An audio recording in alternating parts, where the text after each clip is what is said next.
octobre 2007, fête du Très Saint Sacrement. Du psaume 102. Bénis le Seigneur, ô mon âme, que tout mon intérieur bénisse son saint nom. Seigneur Jésus, je me présente devant ton visage eucharistique aujourd'hui, en me mettant en esprit près du tabernacle où tu es le plus délaissé, le plus ignoré, le plus oublié au monde. Puisque tu me l'as demandé, je t'offre mon cœur de prêtre pour tenir compagnie à ton sacré cœur sacerdotal et eucharistique. Je t'adore dans un esprit de réparation pour tous les prêtres de l'Église, mais spécialement pour ceux qui jamais ou presque ne s'arrêtent en ta présence pour y reposer leur cœur, pour y déposer leur fardeau et pour recevoir de toi de nouvelles forces, de nouvelles lumières, de nouvelles capacités d'aimer, de pardonner et de bénir. Je ne veux pas m'éloigner de ce tabernacle aujourd'hui. Je veux à tout instant y demeurer plongé dans l'adoration que tu attends de tes prêtres. Je m'unis à la très sainte Vierge Marie, médiatrice de toute grâce et première adoratrice de ton visage eucharistique. Par son cœur très pur, que les prières qui montent de mon cœur parviennent jusqu'à ton cœur ouvert, caché, et si souvent laissé seul, seul dans le grand sacrement de ton amour. Amen. Les gardiens du sanctuaire, c'est-à-dire les prêtres, doivent aussi être des adorateurs en esprit et en vérité. Ils doivent se tenir à tout moment, au moins par le désir et par l'attrait que je mettrai en eux, en présence de mon visage eucharistique et tout près de mon cœur. C'est ce que j'attends de tous mes prêtres. Mais comme tous ne le feront pas, je le demande à toi. Toi, tiens-toi à tout moment en adoration devant mon visage eucharistique.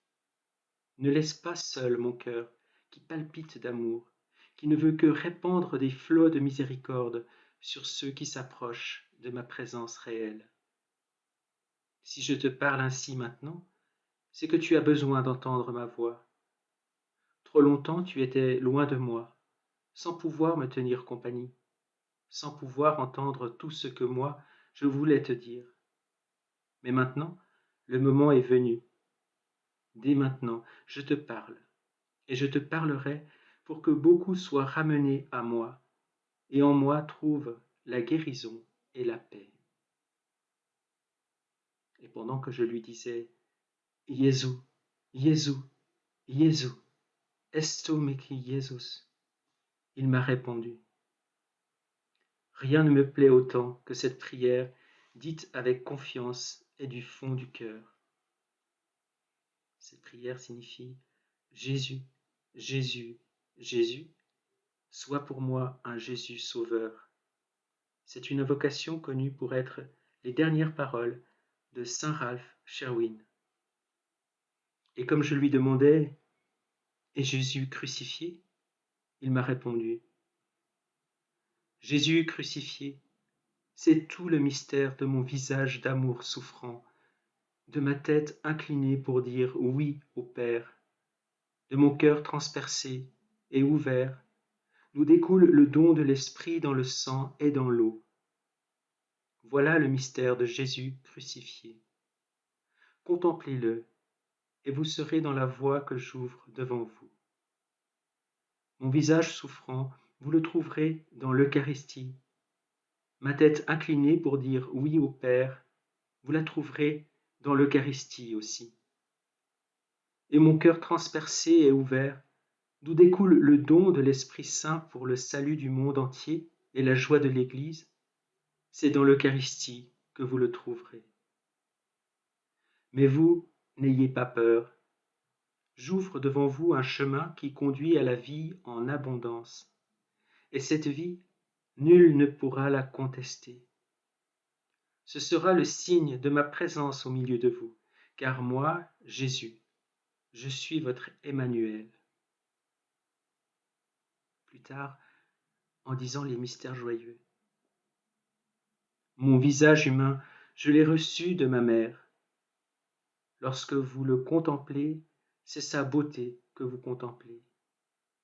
Ma beauté créée, je l'ai reçue de ma mère.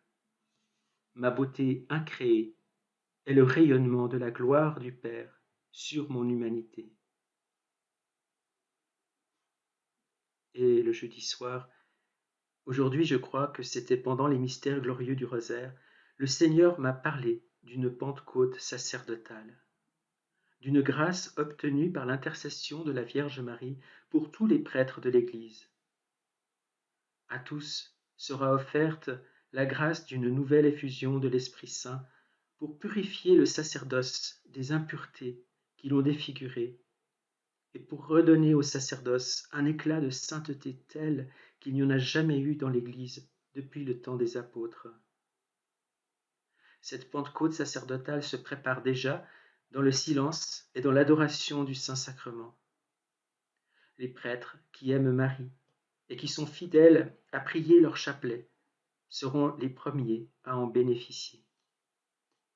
Leur sacerdoce sera merveilleusement renouvelé et il leur sera donné une abondance de charisme pour vaincre le mal et guérir ceux qui sont sous l'emprise du mauvais.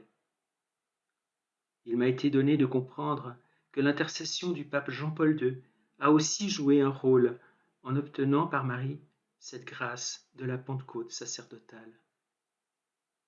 Certains prêtres refuseront cette grâce de la Pentecôte sacerdotale, soit par orgueil, soit par manque de confiance, soit par absence de foi en la présence réelle du Christ au Saint-Sacrement.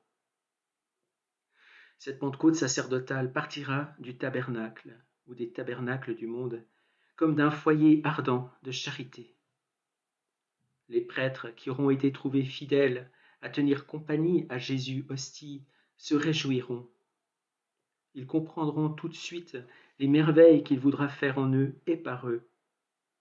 La Pentecôte sacerdotale rejoindra d'abord les prêtres qui sont de vrais fils de Marie, vivant comme saint Jean dans son intimité, tout près de son cœur immaculé.